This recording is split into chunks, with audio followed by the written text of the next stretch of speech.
안녕하세요. 심lin교 이정원 목사입니다.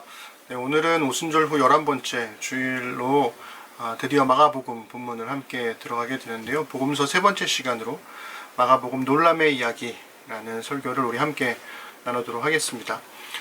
벌써 한 4년 정도 넘은 것 같은데요. 장원철 원사님과 이현희 집사님 그리고 정기현 집사님과 함께 지극히 개인적인 독서 모임을 지금까지 쭉 해오고 있었습니다. 매달 한 번씩 만나서 두꺼운 신학책을 주 텍스트로 하고 여러 가지 장르의 책들을 함께 읽어왔는데요. 그 가운데에서 작년 가을부터 시작해서 올해 2월까지 읽었던 이 표도르 도스토옙스키의 까라마조프와 형제들이란 책이 있습니다. 정말 엄청나게 두꺼운 책인데 만약에 혼자 제가 읽으려고 했다면, 물론 읽으려고 하진 않았겠지만 읽다가 포기했을 것 같은 그런 책이었습니다. 근데 함께 읽으면서 가까스로 마무리할 수 있었고, 코로나 때문에 한 5, 6개월 정도 못 모이다가 지난주에 드디어 마지막 책 나눔을 하면서 이 까라마조프 씨의 형제들을 마무리할 수 있었어요. 여러분은 책 읽을 때 어떻게 읽으시나요? 저는 책을 읽을 때 웬만하면 그 책의 배경 지식, 저자랄까? 저자가 어떤 의도로 썼는지, 저자의 인터뷰, 이런 책의 배경, 그런 것들에 대한 그 배경 지식들을 좀 이렇게 일부러 보지 않고 그냥 텍스트 자체만 좀 보려고 하는 편이거든요. 그런 배경들을 알고 읽으면 너무 의도가 보이게 되고 그게 하나의 프레임이 되어서 책을 읽는 그 행위 자체를 좀 망치 않나라는 생각이 들어서 웬만하면 좀 그냥 읽는 편이에요. 그래서 이 까라마조프 씨의 형제들도 일단 그냥 읽어보자 하고서 읽었다가 정말 처참하게 실패했습니다. 일단 등장인물의 이름이 너무나 낯선 러시아어 이름이었어요. 게다가 한 사람의 이름을 여러 가지 다양한 별명으로 부르는 이 러시아 사람들의 독특한 문화 때문에 읽다가 이 이름과 그 등장인물을 다시 짜맞추는 그런 것도 너무 힘들었죠. 그리고 그냥 한마디 하면 될 거를 종교적인 언어로 말도 안 되는 방식으로 잘못들을 포장하고 엄청나게 많은 미사용어들을 갖다 붙이는 방식의 그 대화법도 정말 어려웠습니다. 그래서 그런 언어적 습관 때문에 맥락을 찾기도 되게 어려웠고요. 러시아 정교와 러시아의 대개혁 시기에 관한 그런 배경 지식이 좀 없다 보니까 전체적인 분위기랄까 이런 것들을 파악하는 것도 사실은 쉽지 않았습니다. 무엇보다 엄청 두껍습니다. 짜잔! 이게 상중하 3권으로 나와 있는데요. 어마어마한 두께죠. 그래서 거의 한 3권으로 총 12부로 구성되어 있는데 전체가 대략 한 3,000페이지 정도 되는 정말 어마어마한 책이죠. 제가 상권을 처음으로 읽고 이제 독서 모임에 갔을 때 정말 그 장모사님이 말씀해 주시는 다양한 배경 설명들을 듣지 않았다면 어땠을까? 이런 생각을 할 정도였는데, 그날 제가 가장 많이 했던 말이 이게 그런 내용이었어요? 이런 질문이었어요. 이현희 집사님은 이 책을 어떻게 읽으셨는지를 너무나 명료하게 잘 설명해 주셨고, 그리고 권사님은 이 까라마조프 씨의 형제들을 해설해 주는 책인 이 서경준 교수의 이 인간만세? 요 책은 아주 얇습니다. 그래서 요 책을 또 찾아주셔서 또 도움이 되었고, 또 정기현 집사님은 까라마조프 씨의 형제들을 12부작 러시아의 드라마로 만든 동영상이 있어요. 그래서 그 동영상 파일을 또 구해다 주셨죠. 이런 걸 도대체 어디서 구하는 건지 모르겠는데 어쨌든 그러면서 이러한 다양한 분들의 세 분의 도움을 받아서 읽고 또 보기 시작했습니다. 동영상을 보는데 뭔가 너무 이상한 거예요. 뭐가 이상한 걸까? 처음에는 잘 이렇게 몰랐는데 생각해보니까 드라마의 영상 배경이 전부 다 하얀색인 거예요. 왜일까요? 러시아는 추운 나라니까 계속 눈이 오는 거죠. 산도 눈이 쌓여있고 집도 눈이 쌓여있고 거리도 눈이 다 쌓여있고 이러니까 계속 배경이 온통 흰색인 거예요. 게다가 계속 두꺼운 외투를 입고 있는. 그래서 이 영상을 12부작까지 다 볼 때까지도 정말 적응하기 힘들었던 그런 기억이 납니다. 그런데 이렇게 세 분의 도움을 통해서 결국에는 이 까라마조프 씨의 형제들의 등장인물 그리고 전체적인 맥락들을 파악할 수 있게 되었고, 그 속에 담긴 엄청난 정말 중요한 의미들과 숨겨둔 보물들을 발견한 것 같은, 그래서 몇 번이고 다시 읽어야 될 것만 같은 그런 책을 만나게 되었죠. 혼자 읽었다면 결코 닿지 못했을 이 도스토옙스키에게 조금은 다가선 것 같은 그런 느낌이 들었습니다. 그래서 이제는 혼자서도 읽을 수 있겠다 싶을 정도로 그렇게 되었죠. 성경을 읽을 때도 비슷한 과정을 겪게 되는 것 같아요. 그냥 무작정 읽으면 이게 도대체 무슨 말을 하는 건지, 어떤 맥락으로 흘러가는 건지 전혀 파악이 안 될 때가 많잖아요.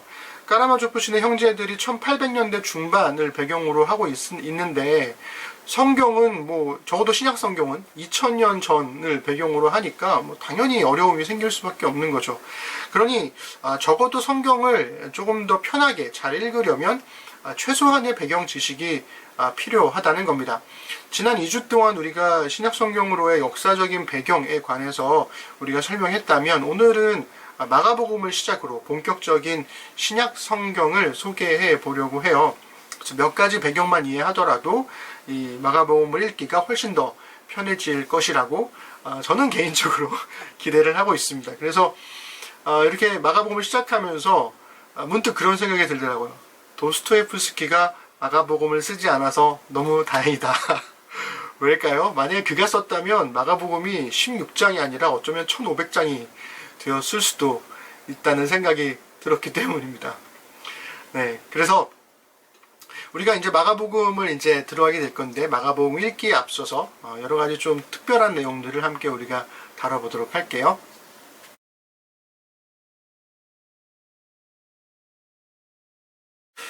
마가복음 읽기에 앞서서 저자가 누구인지, 또 어떤 시대를 배경으로 하는지에 대한 최소한의 이해를 갖는 건 좀 중요합니다.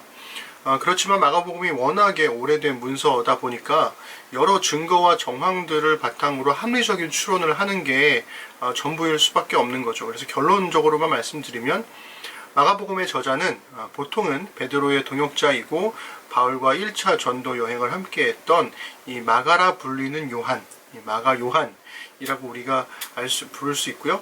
그리고 로마에서 박해받는 그리스도인들을 위해서 쓰여진 성경, 그렇게 우리가 볼 수 있겠습니다. 이에 관한 다양한 논의들, 왜 그렇게 보게 되었는지, 그런 여러 가지 정황과 증거들에 관한 이야기들은 우리의 관심사는 아니기 때문에, 혹시 그런 것들이 궁금하시다면 제가 지난주에 소개해드렸던 이 마크엘 스트라우스의 내 편의 초상 한 분의 예수, 이 책의 337페이지부터 343페이지 정도를 참고하시면 도움이 될 거고요. 이 책 아니어도 혹시 집에 있는 복음서에 관한 여러 가지 배경사랄까, 아니면 개론서랄까, 이런 책들 보시면 다 나와 있습니다. 그래서 그런 책들 참고해 보시면 좋을 것 같아요. 우리의 관심은 오늘날 마가복음을 읽는 사람들에게, 좀 더 직접적으로 말씀드리면 우리 씹는 사람들에게 마가복음을 조금이나마 흥미롭게 읽을 수 있는 최소한의 길잡이를 제공하는 것을 목표로 좀 삼았으면 좋겠어요. 그래서 마가복음서의 내용 자체에 좀 주목해 볼 필요가 있다라는 겁니다. 스트라우스는 이 사복음서 중에서 마가복음이 가장 인간답고 현실감 있는 예수님을 소개한다고 그렇게 이야기를 하죠. 그도 그럴 게, 마가복음 안에서의 예수님은 우리와 똑같이 동정하시고요, 때로는 분노하시고요, 슬퍼하시기도 하고 놀라기도 하시고 또 분개하시기도 하시고 사랑하시기도 하시고, 이런 여러 가지 다양한 인간의 감정들을 4개의 복음서 중에 가장 많이 표현되고 있어요. 그리고 예수님은 우리처럼 불안해하시기도 하고요, 그 불안을 신뢰로 이겨내시기도 하십니다. 그리고 다시 오실 날이 언젠지 자신도 모른다는 그런 무지를 표현하시기도 하시고, 무엇보다 다른 사람들을 치유하는 일조차도 그 치유받는 사람의 믿음에 의존하는 것 같은 그런 뉘앙스를 보여주기도 하죠. 또한 마가복음은 이 4개의 복음서 중에서 제자들을 가장 어리석게 묘사해 주기도 해요. 제자들은 예수님의 가르침을 잘 이해하지 못하는 사람들로, 혹은 예수님의 능력을 전혀 인지하지 못하는 사람들로 그렇게 묘사되고 있고요. 이들은 예수님의 섬김조차도 이해하지 못하고 굉장히 오만하고 자기 이익만을 추구하는 그런 모습을 많이 보여주기도 합니다. 그래서 예수님은 이 제자들의 믿음 없음을 거듭해서 꾸짖으시기도 하시죠.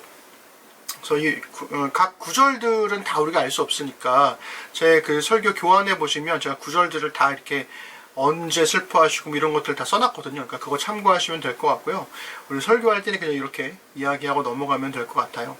그래서 이번에는 우리가 마가복음의 대표적인 문학적인 특징 5가지만 우리가 좀 주목해보자. 그리고 여러분들이 그런 마가복음을 읽을 때 이런 부분들은, 이런 요소들을 찾아서 읽으면 훨씬 더 재밌게 읽을 수 있겠다라는 생각에서 이 5개를 소개해 보려고 합니다. 첫 번째는 마가복음은 이 빠른 속도감을 표현하기 위해서 곧, 즉시 이렇게 번역되는 헬라어 부사인 유디스라는 단어를 42번이나 사용할 정도로 굉장히 그 전개 속도가 빠른 복음서입니다. 다른 복음서들보다 훨씬 더 전개 속도가 빠르죠. 두 번째 특징은 이 마가복음은 이 사건과 논쟁을 함께 묶는 방식으로 그렇게 이야기를 전개를 해주고 있어요.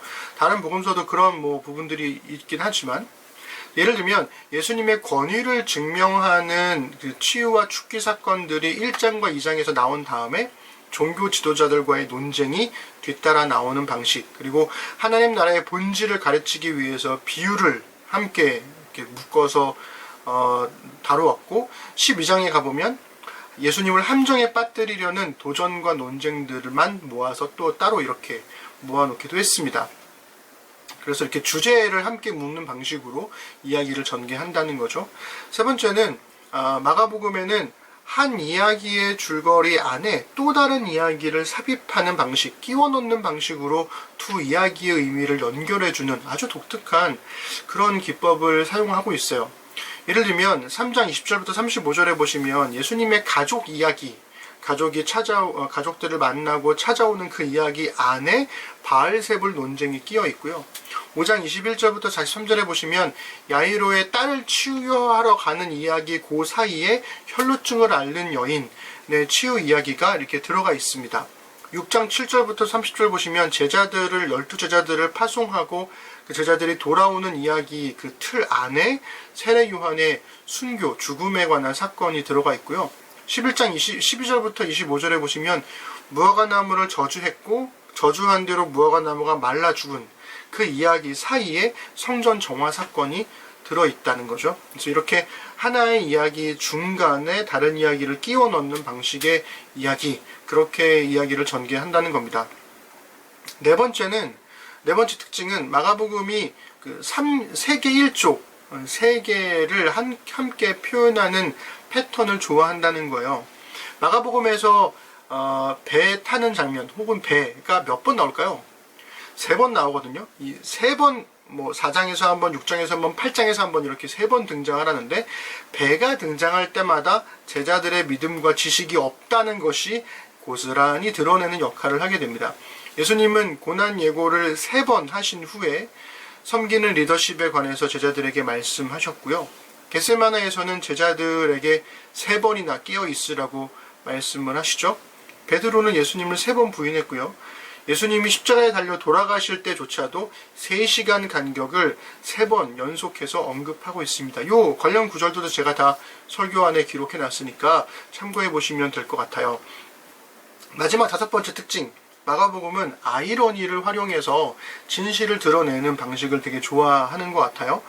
예를 들면 예수가 사탄이라고 대적을 하는 사람들을 통해서, 그들의 말을 통해서 그들이야말로 하나님 나라를 반대하는 사람들이다 라는 아이러니가 드러나게 되죠.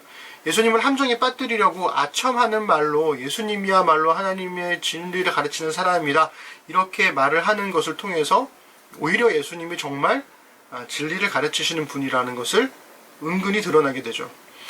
그리고 남은 구원하면서도 정작 자신은 구원하지 못하는 스스로를 이스라엘의 왕이라고 네가 부르느냐, 이렇게 조롱하는 사람들의 말들이 역설적으로 예수가 정말 이스라엘의 왕 되심을 이렇게 드러내주고 있고요.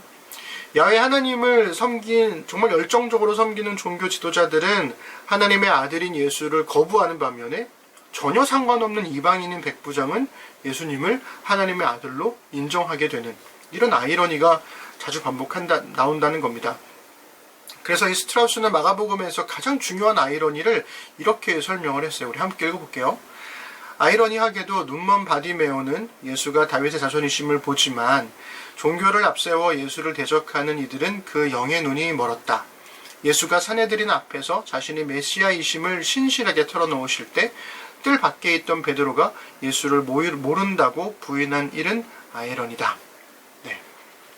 이 외에도 마가복음만의 특징이 되게 많아요. 뭐 예수님 메시아 비밀이라는 것도 있고 여러 가지 특징들이 있지만 이 앞서 말한 이 5가지의 요소들을 찾아가면서 읽는 것만으로도 마가복음 읽기가 훨씬 더 풍성해질 수 있습니다. 그래서 여기까지는 우리가 마가복음이라는 숲을 대표할 만한 그런 몇 가지 나무들, 풍경들을 살펴보았다면 우리 다음번에는 마가복음이라는 숲의 전체 지도를 우리가 함께 그려보는 작업들을 해보려고 합니다.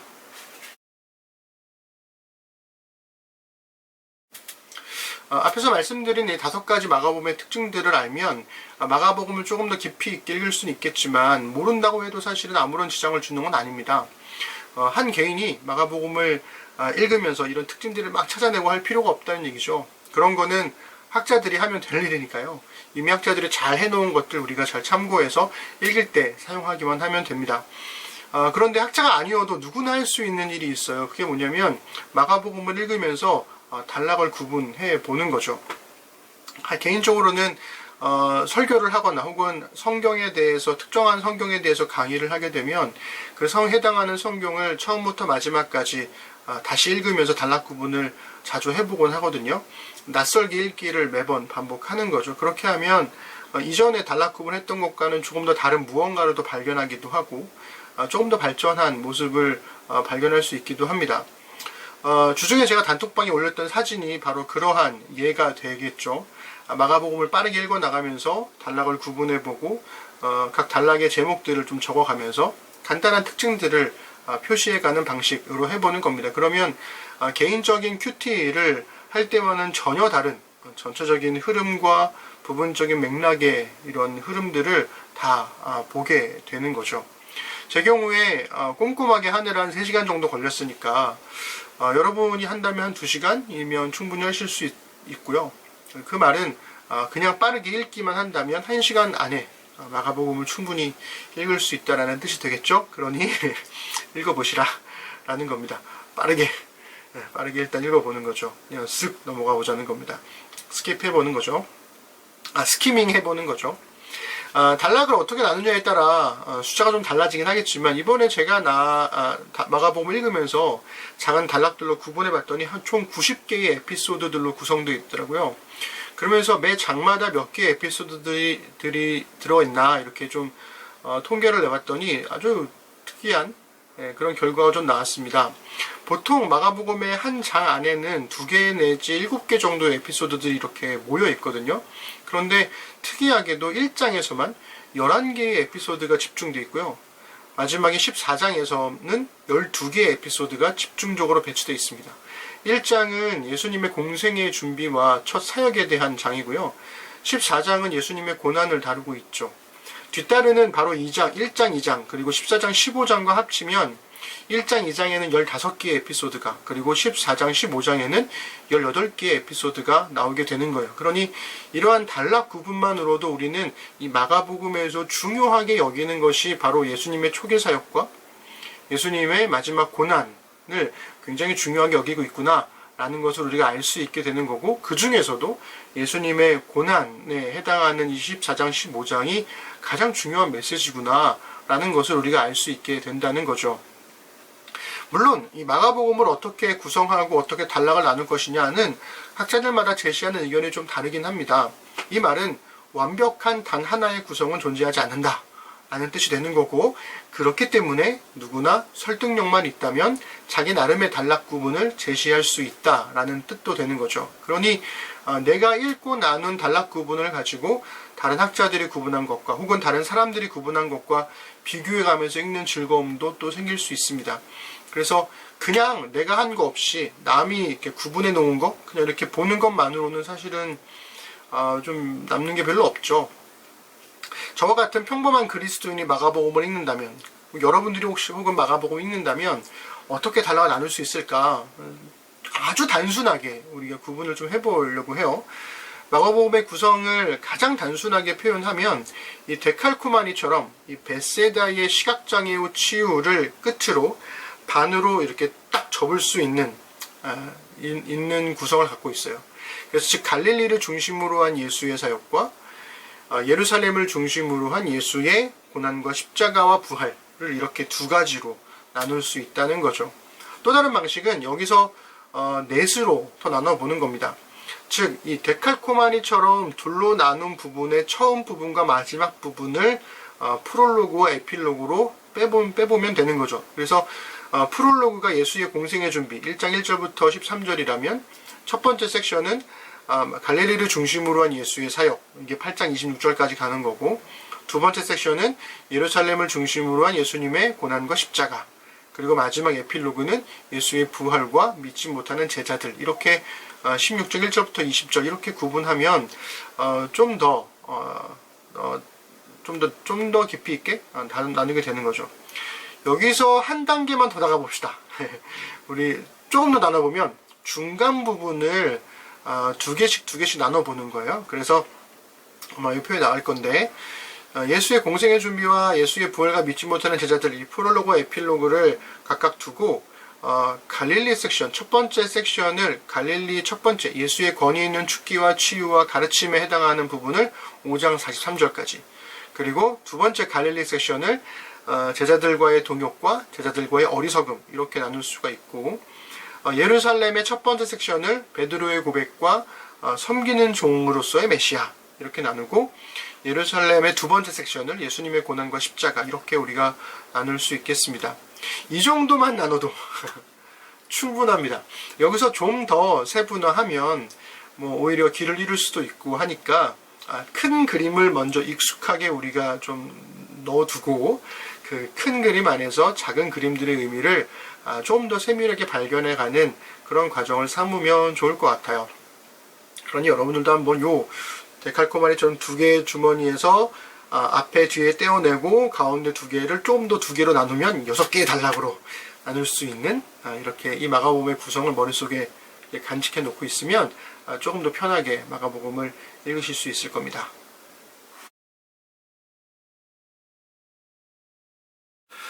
이번에 제가 그 마가복음을 읽으면서 새롭게 발견하게 된 건 이 두 번의 시각장애우 치유에 관한 이야기가 굉장히 중요하다라는 거였습니다. 물론 그 전에도 이 시각장애우의 치유 사건을 통해 중심으로 해서 반으로 딱 접힌다라는 것은 알고 있었지만, 이 시각장애우 치유 이야기가 마가복음에서 두 번 나온다는 사실, 그 두 번 다 굉장히 중요한 전환점이 된다는 거였죠.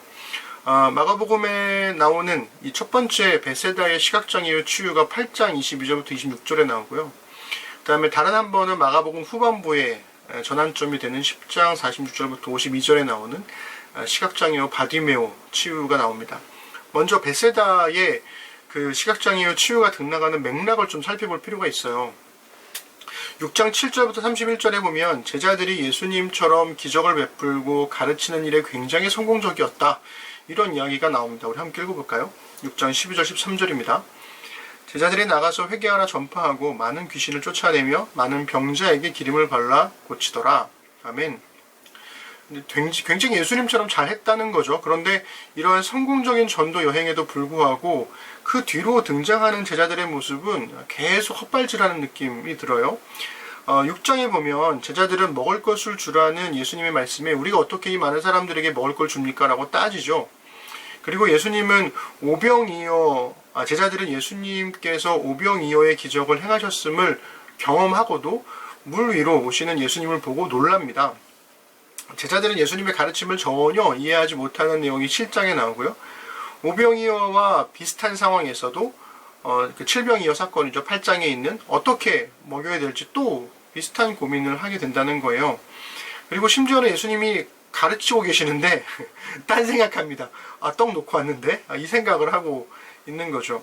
즉 제자들은 예수님처럼 사역을 하고 예수님 곁에서 기적을 경험했음에도 불구하고 이 메시아이신 예수님을 제대로 보고 있지 못하다는 거죠. 그래서 이 베세다의 시각장애우가 두 번에 걸쳐서 치유되는 과정은 제자들이 지금은 예수님을 제대로 보고 있지 못하지만 나중에는 제대로 예수님을 보게 될 거라는 중요한 복선이 되기도 합니다. 다음으로는 여리고의 시각장애우 바디메오 치유가 나오는 맥락을 좀 살펴보자고요. 벳세다의 시각장애우 치유 사건 이후에 곧바로 나오는 게 이 베드로의 고백입니다. 베드로가 예수님을 주는 그리스도십니다 라고 고백하고, 그 바로 다음 장면에서 예수님과 함께 예수님께서 높은 산에 올라가셔서 엘리야와 모세와 함께 대화하시는 것, 우리가 보통 변화산 사건이라고 이야기하는 그 사건을 보게 되죠. 즉 예수님께서 바로 하나님의 아들이자 그토록 기다려온 그리스도시구나, 메시아시구나, 이것을 확신하게 된 겁니다. 그러니까 앞에서 예수님의 정체가 뭔지 잘 못 봤던 제자들이 그 시각장애우 사건 이후에 예수님을 정말 제대로 고백하게 되었다는 거죠. 주는 그리스도십니다 이렇게 고백했으니까요.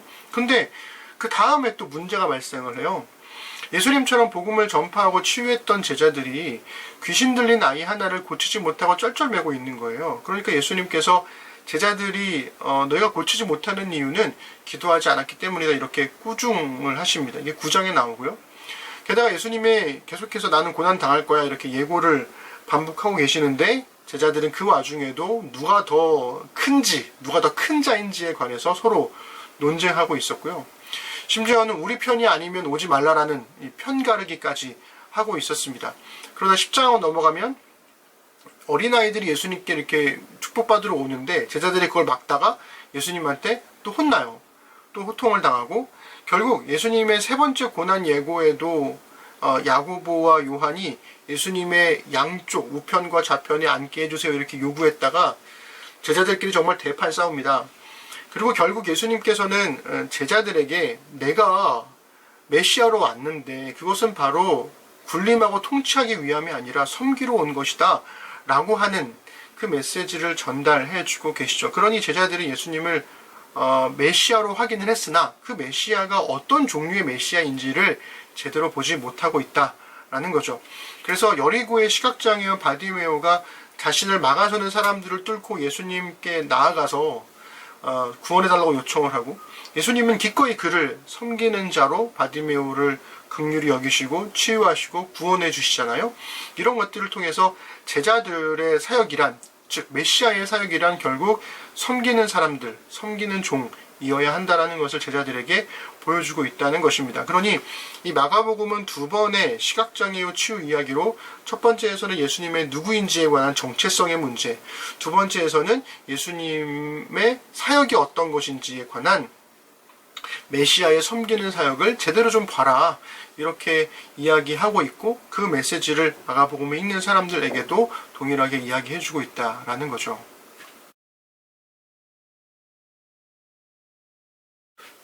오늘 제목에도 나와 있지만 누군가가 마가복음을 딱 한마디로 요약해보라고 하면 저는 놀람의 이야기 이렇게 정의할 수 있을 것 같아요. 그러니까 특히 요번에 마가복음을 다시 한번 보면서 이거를 좀 이전까지는 왜 이렇게 주목하지 못했지 싶을 정도로 굉장히 놀라는 이야기가 많더라고요. 그러니까 마가복음은 처음부터 마지막까지 사실은 계속 놀라요. 1장에 보시면 사람들이 예수님의 교훈에 놀라고요. 2장을 가면은 죄를 사하고 병을 고쳐서 또 놀래요. 4장 가면 제자들이 그 예수님께서 광풍을 잠잠케 하셔서 놀라고요. 그리고 5장에 가면 거라사 지역의 사람들은 이 군대 귀신 들렸던 사람이 전하는 예수님의 소식 때문에 또 놀랍니다. 5장 42절에서는 야이로의 딸이 죽었다가 살아나서 사람들이 놀라고요. 그리고 6장에 넘어가면 예수님의 가르침에 놀라고, 물 위를 걸어오시는 예수님 때문에 또 놀라고, 7장 가면 귀 먹고 말 더듬는 사람을 고쳐주셔서 또 놀라고, 9장 가면은 귀신 들린 아이를 못 고치는 제자들 너머로 예수님이 딱 등장하니까 그 등장하는 것만으로도 사람들이 놀라고, 10장 가면 부자가 하나님의 나라에 들어가기 어렵다라는 예수님의 말씀 때문에 또 놀랍니다. 바리새인들은 가이사의 것은 가이사에게, 하나님의 것은 하나님에게 바치라는 예수님의 말씀을 듣고 또 놀라고요. 12장에서 14장에 가면 예수님은 자신의 죽음 앞에서 놀라시면서 또 고민하시죠. 16장에 가면 여인들은 빈 무덤을 보고 놀랍니다. 그러니 이 16장의 마가복음에서 총 14번 놀란다 라는 말씀이 계속 반복해서 나와요. 그러니 이 놀람의 이야기는 예수님의 빈 무덤을 보고 놀라는 것에서 절정을 맞이하게 되죠. 이 충격적인 놀람 때문에 여인들은 아무 말도 아무에게 하지 못하게 될 정도였습니다. 16장 8절입니다. 여자들이 몹시 놀라 떨며 나와 무덤에서 도망하고 무서워하여 아무에게 아무 말도 하지 못하더라. 예, 너무 충격적인 사건이어서 정말 그 언어가 죽어버리는 거죠. 언어의 죽음을 경험하게 되는 거예요. 어떻게 표현해야 되지? 어떻게 설명해야 되지? 이런 거에 대한 생각이 전혀 사라지는 겁니다. 그리고 결국 이 놀람의 이야기가 도저히 믿을 수 없는 이야기로 바뀌게 되죠. 16장 9절부터 14절은 도저히 믿을 수가 없다라는 반응들이 되게 자연스럽게 반복해서 나오게 됩니다. 우리 함께 읽어보겠습니다. 예수께서 안식 후 첫날 이른 아침에 살아나신 후 전에 7 귀신을 쫓아내어 주신 막달라 마리아에게 먼저 보이시니 마리아가 가서 예수와 함께하던 사람들이 슬퍼하며 울고 있는 중에 이 일을 알림해 그들은 예수께서 살아나셨다는 것과 마리아에게 보이셨다는 것을 듣고도 믿지 아니하니라. 그 후에 그들 중 2 사람이 걸어서 시골로 갈 때에 예수께서 다른 모양으로 그들에게 나타나시니 2 사람이 가서 남은 제자들에게 알리었으되 역시 믿지 아니하니라. 그 후에 11 제자가 음식을 먹을 때에 예수께서 그들에게 나타나서 그들의 믿음 없는 것과 마음이 완악한 것을 꾸짖으시니 이는 자기가 살아난 것을 본 자들의 말을 믿지 아니함일러라. 아멘. 네, 여기서 흥미로운 게 뭐냐면 마가복음은 이 막달라 마리아의 7 귀신 쫓아내준 이야기를 기록하고 있지 않아요. 그리고 예수님을 보았다는 이 시골로 가면서 걸어갔던 2 제자의 이야기도 기록하고 있지 않아요. 그 이야기 어디서 나오냐면 누가복음에서 나와요. 그러니까 당연히 사람들이 알고 있을 거라고 생각하는 이야기들은 그냥 이렇게 쓰고 넘어가 버리는 거죠.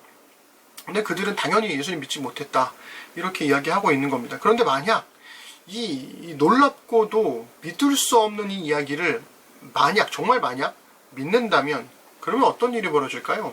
그 이야기가 16장의 마지막 부분에 있습니다. 우리 17절부터 20절 함께 읽어보겠습니다. 믿는 자들에게는 이런 표적이 따르리니 곧 그들이 내 이름으로 귀신을 쫓아내며 새 방언을 말하며 뱀을 집어 올리며 무슨 독을 마실지라도 해를 받지 아니하며 병든 사람에게 손을 얹은즉 나으리라 하시더라. 주 예수께서 말씀을 마치신 후에 하늘로 올려지사 하나님 우편에 앉으시니라. 제자들이 나가 두루 전파할세 주께서 함께 역사하사 그 따르는 표적으로 말씀을 확실히 증언하시니라. 아멘. 믿는 자들에게는 만약 이 놀라운 이야기, 도저히 믿을 수 없는 이야기를 믿는다면 믿는 자들에게는 표적이 따르고 결국 제자들은 믿었고 전파했고 증언했다. 이렇게 끝나고 있다는 거죠. 그렇다면 오늘날 마가복음을 읽는 우리는 과연 놀라고 있는가? 이 믿을 수 없는 이야기를 정말 믿을 수 있겠는가?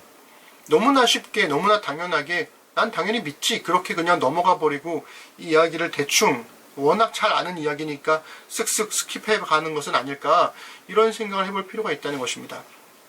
우리 지난주에 에쿠니 가오리의 말을 인용하면서 쓴다는 것은 시간을 머물게 하는 것이라는 글을 함께 나눴잖아요. 그런데 김혜란 작가가 누군가의 글을 반대로 읽는다는 것에 대해서 이렇게 설명을 한 내용이 있어요. 우리 함께 읽어볼게요. 누군가의 문장을 읽는다는 건 그 문장 안에 살다 오는 거라 생각한 적이 있다. 문장 안에 시선이 머물 때 그 머물면 잠시 산다라는 말과 같을 테니까. 살아있는 사람이 사는 동안 읽는 글이니 그렇고 글에 담긴 시간을 함께 살아낸 거니 그럴 거다. 그렇다면 마가복음을 읽는다는 건 마가복음 안에 살다 오는 게 아닐까 하는 생각이 드는 거죠. 마가복음 안에 살고 계신 예수님을 만나러 마가복음을 읽자는 겁니다. 그리고 그 놀라운 이야기를, 그 믿을 수 없는 이야기를 우리 함께 경험해 보자는 거죠. 주님께서 당신을 그리고 저를 믿는 자의 길로 이끌어 주실 겁니다. 그러니 우리 마가복음을 읽으면서 마가복음 안에 함께 살다 와보는 경험 함께 누렸으면 좋겠습니다. 기도하겠습니다. 하나님, 마가복음을 놀람의 이야기로 정리를 해봤습니다. 그 안에서 우리가 함께 여러 가지 일들을, 또 사건들, 이야기들을 새롭게 보게 될 겁니다. 그냥 누군가의 설교로 대충 전해들은 이야기로만 마가복음을 만났던 사람들은 아마 그 마가복음 안에 담겨져 있는 여러 가지 숨겨진 보물들을 다 발견하지 못한 채 그냥 지나쳐 가겠지요. 그러나 주님, 오늘의 말씀을 듣고 이 말씀을 가이드 삼아서 마가복음을 다시 한번 읽을 때 마가복음을 조금 더 깊이 있게 읽을 수 있는 믿음의 눈을 열어주시고 우리도 그들처럼 정말 놀라고 도저히 믿을 수 없다는 반응과 함께 그것을 믿기 위한 주의 은혜를 구할 수 있는 우리 신는 사람들 되도록 주님 함께하여 주옵소서. 마가복음을 통해서 이 땅에 오신 예수 그리스도, 섬기는 종으로 오신 예수님을 믿을 수 있는, 그리고 그 예수님을 따르는 삶을 살아갈 수 있는 우리의 결단도 함께 있도록 인도하여 주옵소서. 함께 하심에 감사드립니다. 예수님의 이름으로 기도드립니다. 아멘.